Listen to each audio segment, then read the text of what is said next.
کو کھول زمانہ اڑان دیکھتا ہے، زمین پہ بیٹھ کے کیا آسمان دیکھتا ہے۔ جناب صدر محترم اساتذہ کرام اور میرے عزیز ساتھیوں، السلام علیکم ورحمۃ اللہ وبرکاتہ۔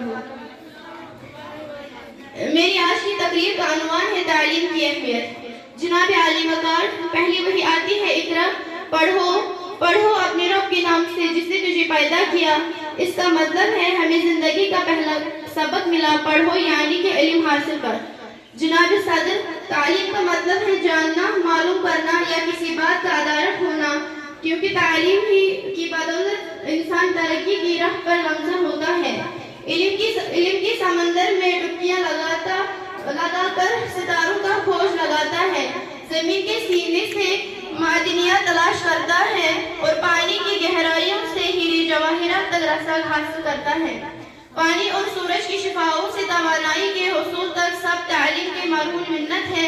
جناب عالم، کیونکہ تعلیم ہی سکھاتی ہے جینے کا سلیقہ، تو میرے پیارے نبی حضرت محمد مصطفیٰ صلی اللہ علیہ وسلم نے فرمایا، ماں کی گود سے لے کر گور تک علم حاصل کرو۔ پھر ایک اور جگہ فرمایا، علم حاصل کرو چاہے چین بھی جانا پڑے۔ جناب والا، تعلیم کا حصول نہ صرف کامیابی کا ضامن ہے بلکہ کسی بھی انسان کی شخصیت کو پر اعتماد بنانے اور نکھارنے میں بھی اہمیت کا حامل ہے۔ تعلیم بنیادی طور پر کسی بھی قوم اور معاشرے کا قیمتی اثاثہ ہوتا ہے۔ میرے ہاتھ میں قلم ہے، میرے ذہن میں اجالا، میرے ہاتھ میں قلم ہے، میرے ذہن میں اجالا، مجھے کیا دبا سکے گا کوئی ظلمتوں کا پالا۔ مجھے فکر امن علم کی تجھے اپنی ذات کا غم، مجھے فکر امن علم کی تجھے اپنی ذات کا غم، میں طلوع ہو رہا ہوں تو غروب ہونے والا۔ جناب عالی وقار، اسی علم کی بدولت اللہ تعالیٰ نے انسان کو اشرف المخلوقات ٹھہرایا۔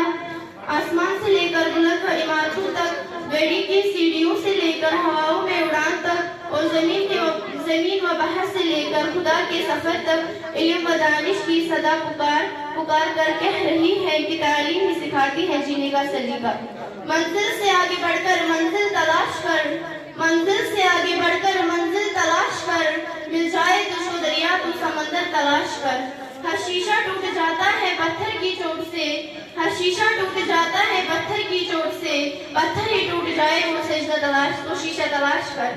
سجدوں سے تیرے کیا ہوا صدیاں گزر گئی، صدیوں سے تیرے کیا ہوا صدیاں گزر گئی، دنیا تیری بدل دے وہ سجدہ تلاش کر۔ باقی والسلام۔